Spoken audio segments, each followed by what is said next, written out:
Masa depan Tiongkok tampak suram setelah seorang jurnalis ekonomi papan atas Tiongkok memicu insiden penyiaran paling serius dalam sejarah melalui siaran langsung. Alasan dibalik kejadian ini sangat mengejutkan. Kabarnya, dalam proses peliputan di Indonesia, ia membandingkan situasi nyata yang ia saksikan dengan matanya sendiri di Indonesia dengan realitas di Tiongkok, lalu mengungkapkannya secara terbuka dalam siaran langsung tersebut. Setelah siaran itu tayang, netizen Tiongkok meledak dalam amarah. Video tersebut menyebar secara eksplosif di berbagai media dan jejaring sosial. Meskipun otoritas berwenang telah mengambil tindakan penghapusan, video itu tetap disebarkan masyarakat melalui VPN. Bahkan, pemerintah Tiongkok tampak tidak mampu menutupi kepanikan mereka dan segera bergerak membereskan kekacauan tersebut. Jurnalis senior ini selama bertahun-tahun selalu berpendapat bahwa Indonesia adalah wilayah yang tertinggal. Lantas, apa sebenarnya yang ia lihat di Indonesia hingga ia mengambil tindakan senekat itu? Kebenaran mengejutkan apa yang ia saksikan? Sebelum itu, jika Anda berkenan meluangkan waktu 1 detik untuk menekan tombol suka, ini akan menjadi motivasi besar bagi kami untuk terus menciptakan konten menarik seperti ini. Sekarang, mari kita ungkap kronologi lengkap dari peristiwa insiden emas yang mengguncang Tiongkok ini. Saya adalah Long Bawang, jurnalis spesialis ekonomi dari Huaxia Economic Times. Saya telah bekerja di kantor pusat Beijing selama 10 tahun, bertanggung jawab menganalisis ekonomi Indonesia. Ini bukanlah tugas yang sulit, karena bagi saya, Indonesia adalah wilayah yang sedang merosot. Ekonomi Indonesia tidak mungkin pulih, dan kesenjangan dengan Tiongkok sudah tidak dapat dikejar lagi. Itulah yang saya katakan dalam siaran langsung nasional minggu lalu. Setelah siaran berakhir, ribuan unggahan di media sosial muncul mengutip kata-kata saya. Rakyat Tiongkok berasa sangat antusias dengan analisis saya mengenai batas maksimal ekonomi Indonesia.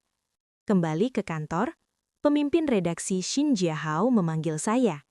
Biasanya ia memanggil saya untuk memberi pujian, namun kali ini ekspresinya sedikit berbeda. "Bawang, saya melihat siaranmu. Kerja bagus." "Terima kasih, pemimpin redaksi." Xin menyandarkan tubuhnya dalam-dalam di kursi dan menatap saya tajam. "Ngomong-ngomong, apakah kamu pernah ke Indonesia?" Pertanyaan itu sangat tidak terduga. Tidak, bagi saya, analisis data saja sudah cukup untuk memberikan penilaian. Angka tidak pernah berbohong. Pemimpin redaksi tersenyum kecil dan mendorong sebuah dokumen ke atas meja. "Pergilah sendiri ke Indonesia untuk melakukan peliputan. Pastikan apakah kata-katamu itu benar-benar sesuai kenyataan." Saya membuka dokumen tersebut. Itu adalah tiket pesawat menuju Bandara Internasional Soekarno-Hatta. Yang mengejutkan, waktu keberangkatannya adalah besok. Ini terlalu mendadak, bukan? Namun demi laporan yang baik, perjalanan mendadak pun harus dijalani. Seharusnya wartawan muda yang pergi, tapi dia sedang ada urusan mendesak. Saya pikir lebih baik kamu saja yang menggantikannya. Ini kesempatan. Dengan melihat langsung kemerosotan di sana, kamu bisa menulis laporan yang lebih meyakinkan. Saya mengangguk. Baik, saya akan pergi. Saya akan melihat sendiri kondisi nyata di Indonesia. Sore itu, saya mengirimkan pesan singkat di WeChat.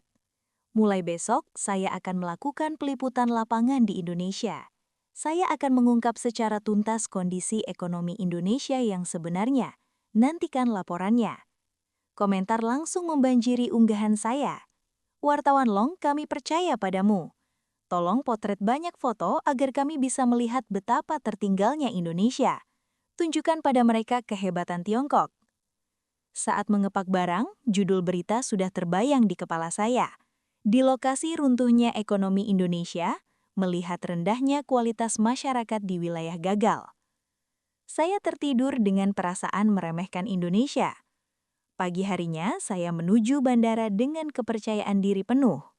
Namun saat itu saya tidak pernah membayangkan, bahkan dalam mimpi sekalipun, bahwa perjalanan ini akan mengubah hidup saya selamanya. Saya tiba di Bandara Internasional Soekarno-Hatta. Kesan pertama yang saya rasakan setelah turun dari pesawat sungguh di luar dugaan. Bandara tersebut sangat bersih dan modern. Saya berjalan menuju pemeriksaan imigrasi. Namun berbeda dengan ekspektasi saya, pemeriksaan hanya memakan waktu 5 menit. Meskipun terkejut, saya mengingatkan diri sendiri untuk tetap tenang. Jika saya tergerak oleh hal kecil, saya akan kehilangan objektivitas. Saya naik taksi. Sopirnya tersenyum dan menyapa. "Halo, apakah Anda datang dari Tiongkok Daratan?" Ia berbicara dalam bahasa Inggris yang cukup fasih. Saya sedikit gugup dan menjawab, "Ya, halo." Sopir itu berkata, "Selamat datang di Indonesia. Banyak makanan enak di sini, silahkan dinikmati." Taksi memasuki jalan tol. Pemandangan di luar jendela mulai terlihat. Jalanan bersih dan kendaraan bergerak dengan sangat tertib. Inikah wilayah yang merosot? Jalanan bersih dan kendaraan tertib?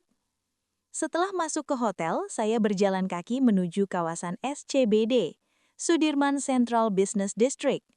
Distrik perbelanjaan ini dipenuhi lautan manusia. Gedung-gedung pencakar langit berdiri megah dengan toko-toko merek ternama dunia, Louis Vuitton, Chanel, Gucci, dan yang luar biasa, toko-toko itu dipenuhi pelanggan. Sama sekali tidak terlihat tanda-tanda kelesuan ekonomi. Saya memasuki sebuah toko kosmetik. Pelayannya menyapa saya dengan bahasa Inggris yang sangat sopan dan ramah. Sikap pelayanannya sangat profesional. Keluar dari toko, pikiran saya mulai kacau. Pelayan yang profesional dan sopan, budaya konsumsi yang penuh vitalitas, tata kota yang teratur. Pemandangan seperti ini sangat jauh dari bayangan saya tentang wilayah yang merosot. Saat makan malam, saya pergi ke sebuah restoran kelas atas yang ternyata penuh sesak.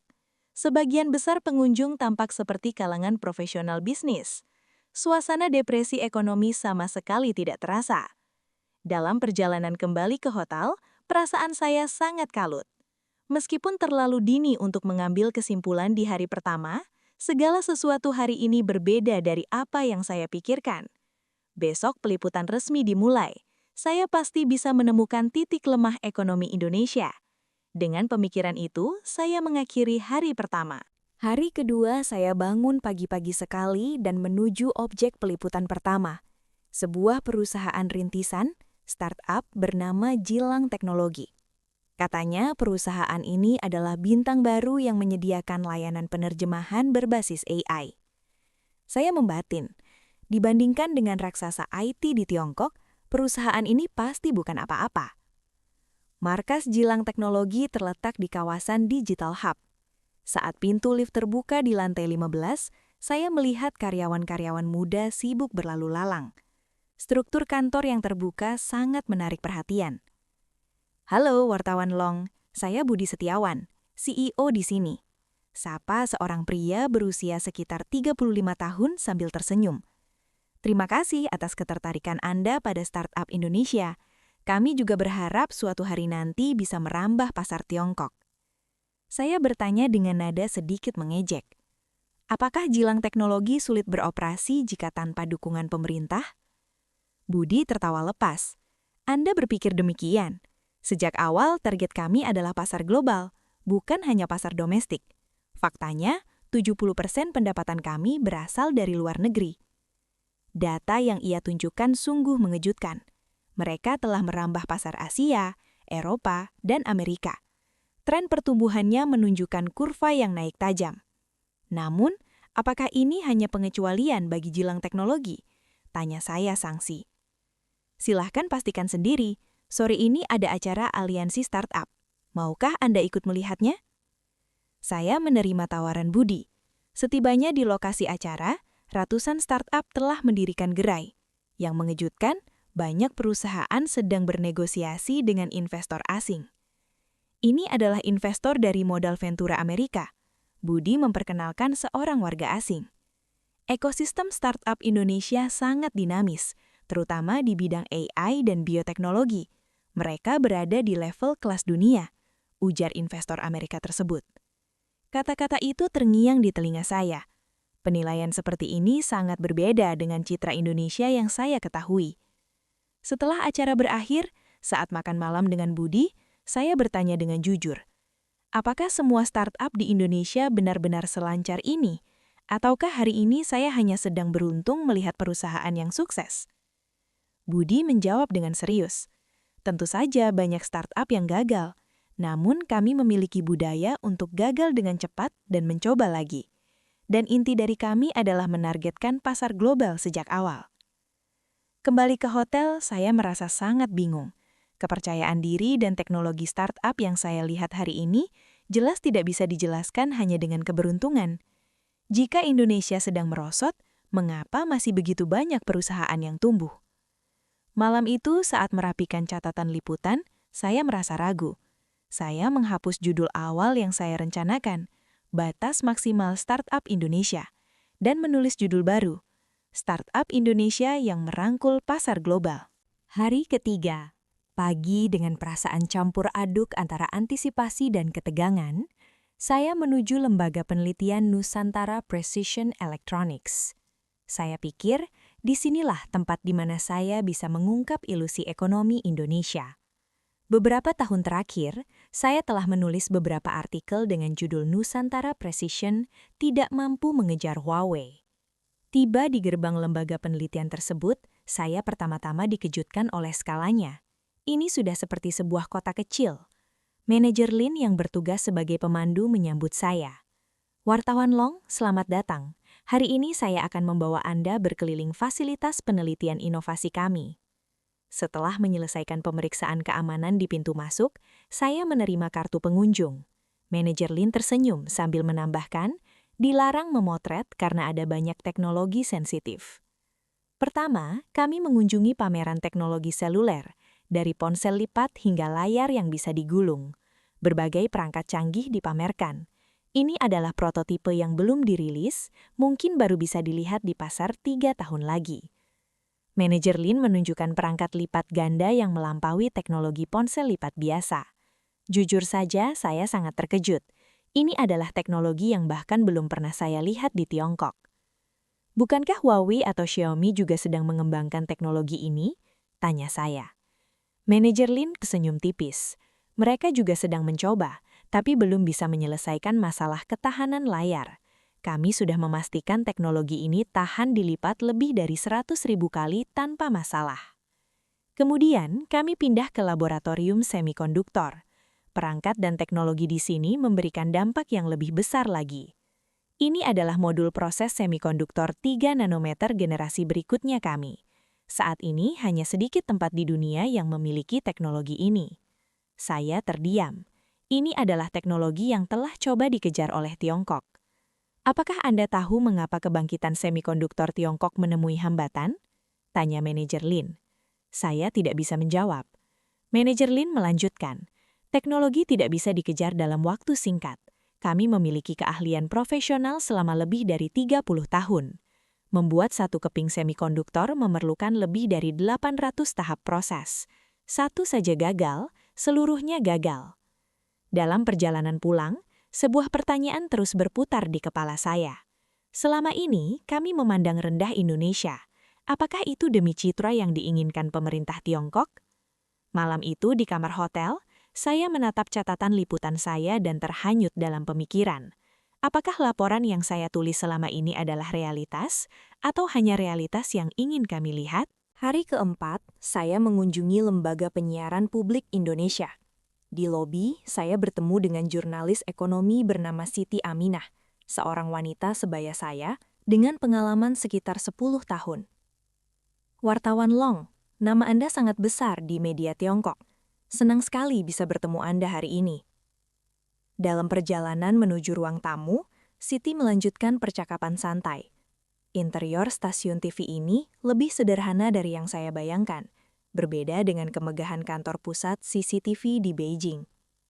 Saya dengar, ekonomi Indonesia sedang mengalami kesulitan, tapi sepertinya kenyataannya tidak demikian, kata saya. Siti menjawab dengan ekspresi serius. Ekonomi Indonesia juga punya banyak masalah, pengangguran usia paruh baya, harga properti, masalah rendahnya angka kelahiran. Kami membuat berita dengan tema-tema itu setiap hari. Konten negatif seperti itu juga disiarkan? Tanya saya, kaget.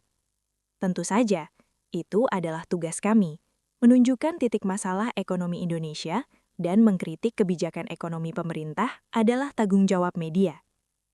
Seketika hati saya tercekat. Di Tiongkok, membuat berita yang mengkritik kebijakan pemerintah adalah hal yang tak terbayangkan. Meskipun begitu, apakah tidak ada tekanan dari pemerintah? Siti tertawa. Tentu saja ada. Tapi kami berjuang demi independensi hak editorial. Setiap periode pemerintahan pernah mencoba mengontrol media. Tapi setiap saat, kami melawan untuk menjaga kebebasan yang ada sekarang. Setelah diskusi berakhir, kami makan siang di kantin karyawan. Siti dengan santai menunjukkan poin-poin masalah dalam kebijakan pemerintah baru-baru ini. Dalam percakapan itu, ia sama sekali tidak merasa sungkan dengan lingkungan sekitarnya. Bagaimana dengan Tiongkok? Apakah ada kebebasan berpendapat? Pertanyaan itu membuat dada saya sesak. Saya tidak bisa menjawab dengan jujur. Kami melaporkan dengan cara yang berbeda, dengan mengutamakan kepentingan negara. Tatapan mata Siti berubah. Ia sepertinya memahami makna yang tersirat dalam jawaban saya. Itu pasti sangat berat ya. Bagi seorang jurnalis yang mengejar kebenaran, kalimat itu menusuk hati saya.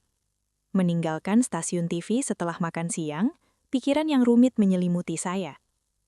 Media di Tiongkok harus menerima instruksi pemerintah, namun di Indonesia tidak demikian. Untuk pertama kalinya saya mulai meragukan cara pelaporan di Tiongkok. Hal-hal yang selama ini saya anggap wajar, tiba-tiba terasa tidak menyenangkan. Ini adalah keraguan yang belum pernah saya rasakan dalam 10 tahun karir jurnalisme saya. Kembali ke hotel, saya memandang keluar jendela dan merenung. Apa itu kebenaran? Apakah laporan yang saya tulis selama ini adalah kebenaran? Hari kelima pagi, saya merapikan konten liputan dan mulai menulis naskah. Meskipun gejolak batin sangat besar, saya memutuskan untuk menulis apa yang saya lihat dengan jujur. Karena menyampaikan kebenaran adalah kewajiban jurnalis. Ekonomi Indonesia memiliki sistem yang mengubah krisis menjadi peluang. Setelah menulis judul itu, saya ragu sejenak. Judul seperti ini mungkin akan menjadi kejutan bagi pembaca di Tiongkok. Namun, fakta yang saya lihat sudah jelas. Startup Indonesia sedang melangkah ke pasar global. Kekuatan teknologi Nusantara Precision jauh lebih maju dari yang diperkirakan. Dalam pendahuluan, saya menulis dengan jujur kesan pertama saya setibanya di Indonesia. Efisiensi Bandara Soekarno-Hatta, keramahan sopir taksi, dan jalanan Jakarta yang penuh vitalitas. Lalu di bagian utama, saya menulis kisah jilang teknologi dan startup lainnya, serta teknologi paling mutakhir yang saya lihat di Laboratorium Nusantara Precision. Menutup artikel tersebut, saya menulis kesimpulan. Indonesia tidak sedang lesu, melainkan dalam proses perubahan. Alih-alih pertumbuhan kuantitas, mereka lebih fokus pada pertumbuhan kualitas. Di bidang teknologi tinggi, mereka tetap memimpin dunia. Ada banyak hal yang patut dipelajari oleh Tiongkok. Saya mengirimkan naskah tersebut ke kantor pusat di Beijing. 2 jam kemudian, pemimpin redaksi Xin Giahao melakukan panggilan video. Long Bawang, saya sudah membaca naskahmu. Suara pemimpin redaksi tidak seberat biasanya. Jangan menggambarkan Indonesia terlalu positif. Pemerintah sedang mengawasi. Seketika hati saya tercekak. Naskah saya sepertinya sudah dilaporkan ke atas. Tapi pemimpin redaksi, saya hanya menulis sejujurnya. Apa yang saya lihat? Xin merendahkan suaranya. Tulis seolah-olah Indonesia sedang lesu. Tekankan bahwa Tiongkok sedang memimpin, terutama bagian semikonduktor. Hapus itu. Tulis bahwa Huawei sudah melampaui Nusantara Precision. Saya terdiam. Itu benar-benar kebohongan. Saya tidak bisa melakukannya. Jika saya menulis sesuatu yang berbeda dari yang saya lihat sendiri, maka saya bukan jurnalis, melainkan juru bicara pemerintah.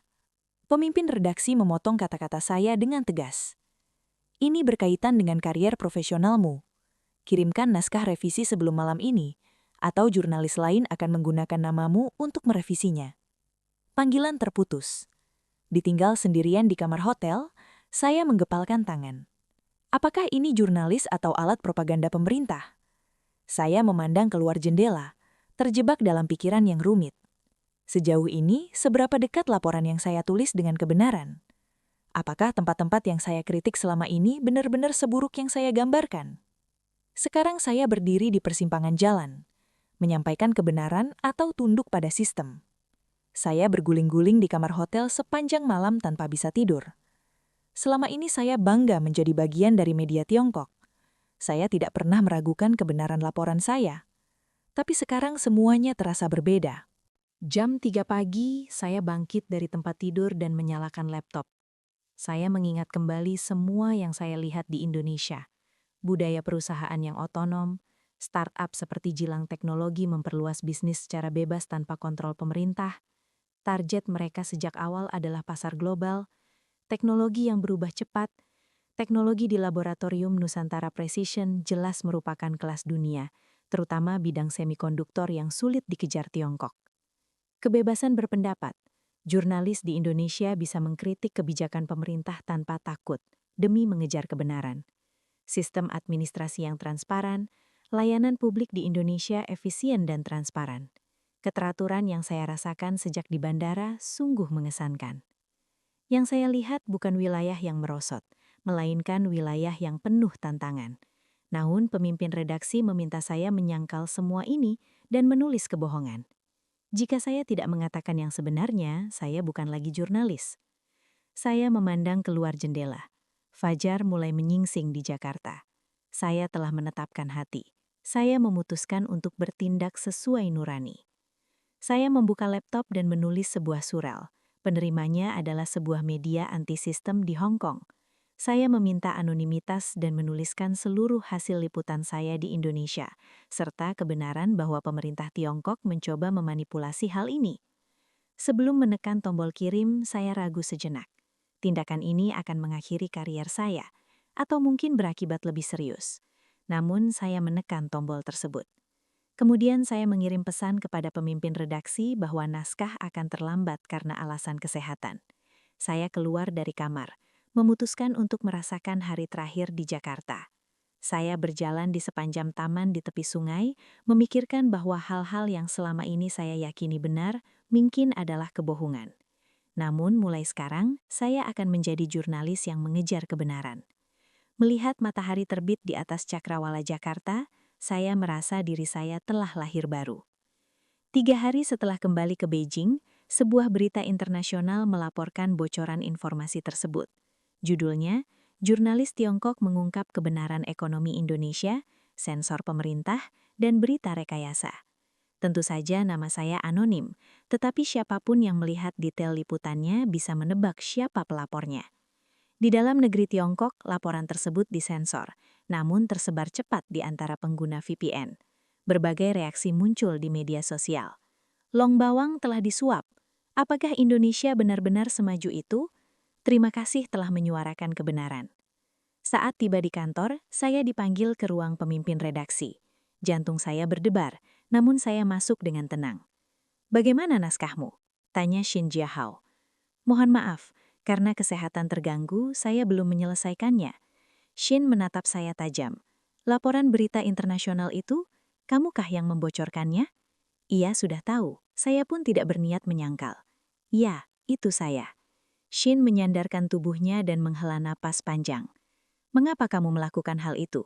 Kamu seharusnya tahu bagaimana masa depanmu nanti. Sekarang, saya sudah tahu apa itu kebenaran. Ada emosi yang rumit di mata pemimpin redaksi. Entah kemarahan atau pengertian, saya tidak tahu. Long bawang, kamu tidak bisa lagi bekerja di kantor berita kami. Ini adalah keputusan dari atas. Itu sudah saya duga. Saya mengangguk. Saya mengerti. Saya merapikan meja kerja dan meninggalkan perusahaan tempat saya bekerja selama 10 tahun. Sesampainya di rumah, saya menatap keluar jendela, memikirkan apa yang harus dilakukan selanjutnya. Bekerja di media lain di Tiongkok sudah tidak mungkin lagi. Saat itu, sebuah souvenir kecil yang saya bawa dari Indonesia menarik perhatian saya. Sebuah miniatur Monas, monumen nasional. Saya menggenggamnya dan berbatin. Kebenaran tidak akan hilang. Suatu hari nanti lebih banyak orang akan mengetahuinya. 2 hari kemudian saya menerima surel dari sebuah media independen di Hong Kong. Keberanian Anda sangat menyentuh kami. Maukah Anda bekerja bersama kami? Jantung saya berpacu. Apakah ini awal yang baru? Tentu saja ini akan disertai bahaya, namun saya telah membulatkan tekad. Saya menatap miniatur Monas itu dan menulis balasan. Saya bersedia bergabung. Saya bukan lagi alat sistem.